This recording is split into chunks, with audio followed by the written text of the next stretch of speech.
Spicy ముల్లంగి పచ్చడి లేదా ముల్లంగి చట్నీ. ముల్లంగి అధిక ఫైబర్ రూట్ వెజిటబుల్.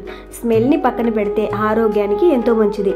సరే, ఇవాళ అయితే అసలు స్మెల్ అనేది లేకుండా ముల్లంగితో చట్నీ చూసేద్దాం.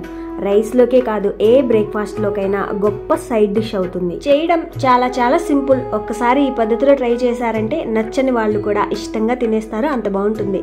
సరే, లేట్ చేయకుండా రెసిపీ చూసేద్దాం.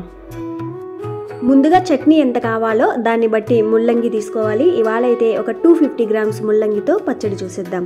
ఈ ముల్లంగిని పైన తొక్క తీసేసి వీటిని ఈ విధంగా చిన్న ముక్కలుగా కట్ చేసి ఒకసారి శుభ్రంగా కడిగి ఉంచుకోవాలి. ఇక్కడ ఈ ముల్లంగిని చిన్న ముక్కలుగా కట్ చేసుకుంటేనే లోపల దాకా బాగా వేగి పచ్చడి స్మెల్ అనేది లేకుండా ఉంటుంది. ఆ తర్వాత స్టవ్ ఆన్ చేసి కడాయిలో ఒక గుప్పెడు పల్లీలు అయితే వేసుకోవాలి. నేను తీసుకున్న ముల్లంగికి ఈ మాత్రం పల్లీలు వేసుకుంటే సరిపోతుంది. ఇక్కడ ఈ పల్లీలు మరీ ఎక్కువ వేసుకోని అవసరం లేదు. వేసిన ఈ పల్లీలని లో ఫ్లేమ్లో కొద్దిసేపు, మీడియం ఫ్లేమ్లో కొద్దిసేపు ఉంచి ఇవి లోపల దాకా బాగా వేగేదాకా వేయించుకోవాలి.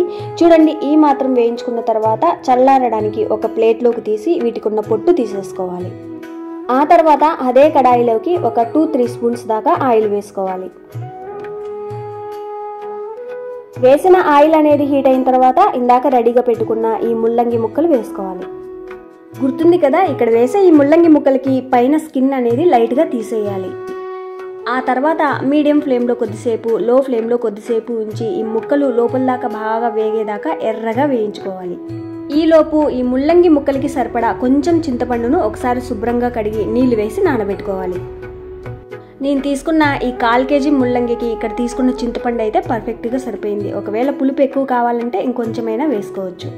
ఈ ముల్లంగి ముక్కలు లోపల దాకా బాగా వేగి ఎర్రగా వేగాలంటే కొంచెం టైం పడుతుంది. అప్పటిదాకా మాడకుండా ఈ విధంగా కలుపుకుంటూ వేయించుకోవాలి. ఈ పచ్చడి స్మెల్ లేకుండా ఉండాలంటే కట్ చేసుకున్న ఈ ముల్లంగిల్ని చిన్న ముక్కలుగా కట్ చేసుకోవాలి. దాంతో పాటుగా వీటిని కొంచెం ఓపికగా బాగా ఎర్రగా వేయించుకుంటేనే స్మెల్ లేకుండా ఉంటుంది. ఈ చట్నీ రుచి మొత్తం ఇక్కడ ఈ ముల్లంగి ముక్కల్ని వేపడంలోనే ఉంటుంది. ఎంత బాగా ఓపికగా వేయించుకుంటామో పచ్చడి అంత రుచిగా స్మెల్ లేకుండా ఉంటుంది.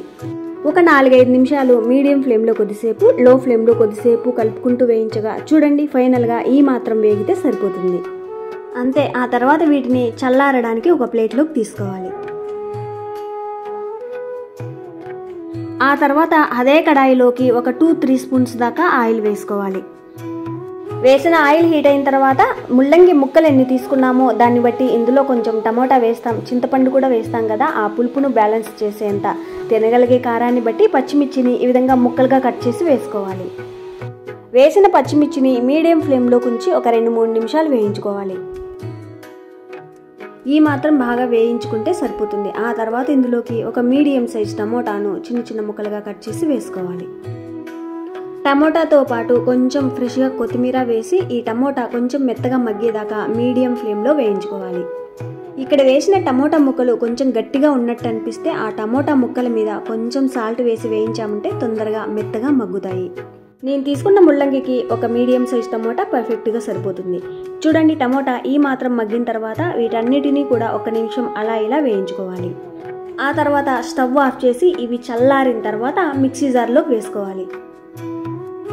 గ్రైండ్ చేసే ముందు ఇక్కడ వేసే పచ్చిమిర్చి వలన ఒకవేళ కారం ఎక్కువగా ఉంటుంది అనిపిస్తే కొన్ని పచ్చిమిర్చి పక్కకు తీసేసి గ్రైండ్ చేసుకోవచ్చు. పచ్చడి గ్రైండ్ చేశాక ఫైనల్లో కారం తక్కువ అనిపిస్తే తీసేసిన పచ్చిమిర్చి వేసి మళ్ళీ గ్రైండ్ చేసుకోవచ్చు. ఆ తర్వాత ఇందాక వేయించి పెట్టుకున్న పల్లీలకు పొట్టు తీసి వేసుకోవాలి.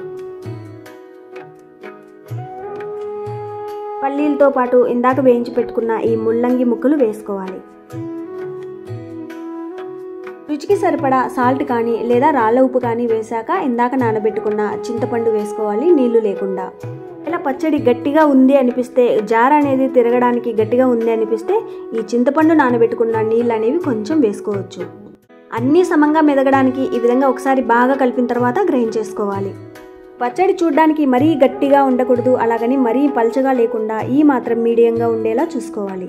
మరీ మెత్తని పేస్ట్లా కాకుండా ఈ మాత్రం కొంచెం బరకగా ఉండేలా గ్రైండ్ చేసుకుంటే సరిపోతుంది. ఈ స్టేజ్లో ఉప్పు కారం ఏమైనా తక్కువ ఉంటే వేసుకోవచ్చు.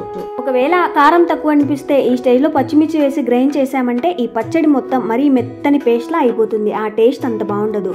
ఈ పచ్చడి బౌల్లోకి తీసేసిన తర్వాత ఖాళీ మిక్సీ జార్లోకి పచ్చిమిర్చి వేసి గ్రైండ్ చేసి ఇందులో కలుపుకోవాలి. ఈ పచ్చడికి పోపు అవసరం లేదు, ఇష్టమైతే పెట్టుకోవచ్చు. కొంచెం ఉల్లిపాయలు వేసి వేడి వేడి అన్నంలోకి తింటే భలే ఉంటుంది. ట్రై చేసి చూడండి. సరే, మరో సింపుల్ రెసిపీతో మళ్ళీ కలుద్దాం. Thank you for watching.